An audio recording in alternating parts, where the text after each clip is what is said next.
সর্বশেষ যে লোকটা জানতে যাবে তাকে আল্লাহ তাআলা জাহান্নামের আগুনে পোড়াতে পোড়াতে ছাই বানিয়ে ফেলবে। আল্লাহ বলবেন, জিব্রাইল যাও একটু দেখো একটা মাত্র সেজদা দিয়েছে আমাকে, এরকম কাউরে পাওয়া যায় কিনা। বাটি চালান দিয়ে দেখো পাওয়া যায় কিনা। খুঁজে খুঁজে কাউরে পাবে না। আল্লাহ বললেন আবার দেখো, খুঁজে খুঁজে একজনকে পাবে, সামান্য ইমানের ছিটে ফোঁটা তার অন্তরে ছিল। আল্লাহ বলবেন যেহেতু ছিটে ফোঁটা আছে, অনেক মায়ের খাইছে, ওকে বের করে জাহান্নাম থেকে বের করে একটা নির্ধারিত দূরত্বে রেখে দাও। রেখে দেয়া হবে, কিন্তু জাহান্নামের আগুনের লেলিহান শিখাতে তার গা ঝলসে যাবে। সে আল্লাহর ডেকে বলবে, মাবুদ তোমার কাছে আমি কিছু চাই না, জাহান্নাম থেকে তুমি আমাকে বের করেছ, জীবন নদীর পানি তুমি আমার গায়ের মধ্যে ঢেলে দিয়েছ, আমি আবার সজীবতা ফিরে পেয়েছি। আমি তোমার কাছে জান্নাত চাই না, শুধু নিরাপদ একটা দূরত্বে আমাকে রেখে আসো, যাতে জাহান্নামের আগুন আমারে কষ্ট দিতে না পারে। আল্লাহ আমি কিন্তু তোমার কাছে জান্নাত চাই না। কি চাই না?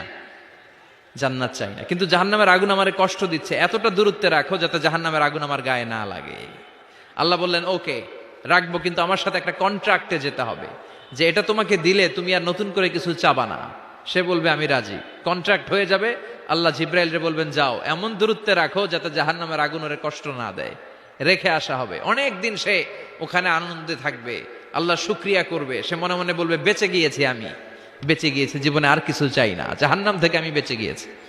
অনেকদিন থাকার পরে মনে মনে ভাববে বাইসা তো গেছি, কিন্তু নতুন করে একটু ট্রাই করে দেখি, জাহান্নামের সৌন্দর্যের দৃশ্য একটু চোখ দিয়ে অবলোকন করা যায় কিনা। সে আল্লাহরে ডেকে বলবে, আল্লাহ ইনদি সুআল, আমার একটা ফরিয়াদ আছে। কি ফরিয়াদ? আল্লাহ আগেই বলে রাখি আমি কিন্তু জান্নাতে যেতে চাই না। আল্লাহ বলবেন কি চাও? সে বলবে আল্লাহ তোমার জান্নাতটা তুমি কত সুন্দর করে বানিয়েছো, আমি একটা নজর শুধু দেখতে চাই। জান্নাতের দরজার সামনে নিয়ে যদি আমারে বসিয়ে রাখো, দ্যাটস ইনাফ, আর কিছু চাই না, শুধু জান্নাতের দরজার সামনে। আল্লাহ বললেন তুই না ওয়াদা করেছিস, তুই না চুক্তি করেছিস। সে বলবে আল্লাহ আমারে হতভাগা বানাইয়া তোমার কি লাভ? সুবহানাল্লাহ পড়েন। আমারে তুমি হতভাগা বানিও না। আল্লাহ বলে ঠিক আছে, আবার সিগনেচার কর যে জান্নাতের দরজার সামনে বসিয়ে দিলে আর কিছু চাবি না। সে সিগনেচার করে বলে আমি চাবো না। আল্লাহ বললেন জিব্রাইল বেচারারে ধরে জান্নাতের গেটের সামনে বসায় দে। এবার জান্নাতের গেটের সামনে বসে বসে জান্নাতের সৌন্দর্য দেখা শুরু করবে। সুবহানাল্লাহ। এমন সৌন্দর্য যেটা চোখ দিয়ে কেউ দেখে নাই, কান দিয়ে শোনে নাই। ওই সৌন্দর্য চোখে দেখে, কান দিয়ে আওয়াজ শুনে মাগার ভোগ করতে পারে না। অন্তরে জ্বালা আছে না নাই?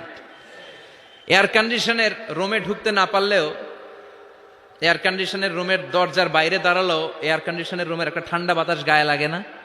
কথা বলেন তো। ও যখন জান্নাতের দরজার সামনে দাঁড়াবে, ওর গায়েও এরকম জান্নাতের ঠান্ডা বাতাসের হিমেল ছোঁয়া গাটাকে শীতল করে দিবে।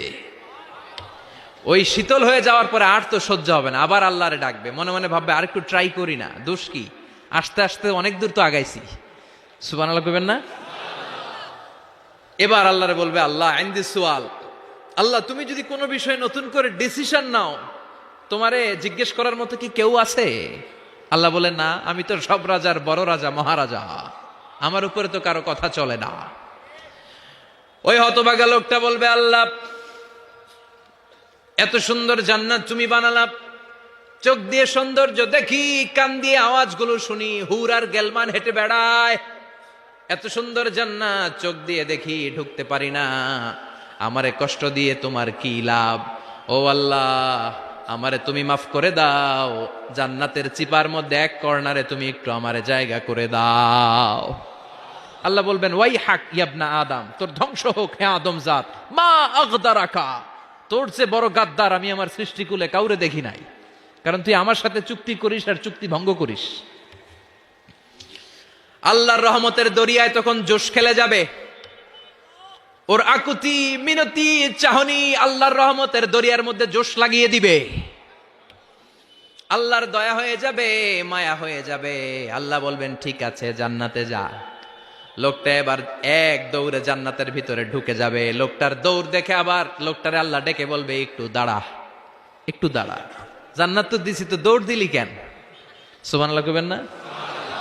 লোকটি বলবে আল্লাহ প্ল্যান তো আমি কম করি নাই, এত চেষ্টার ফলে আমি আসতে পারছি, আবার যদি তুমি বাইর করে দাও, এই জন্য এক দৌড়ে এমন চিপার মধ্যে লুকামো যাতে তুমি আমার না দেখো।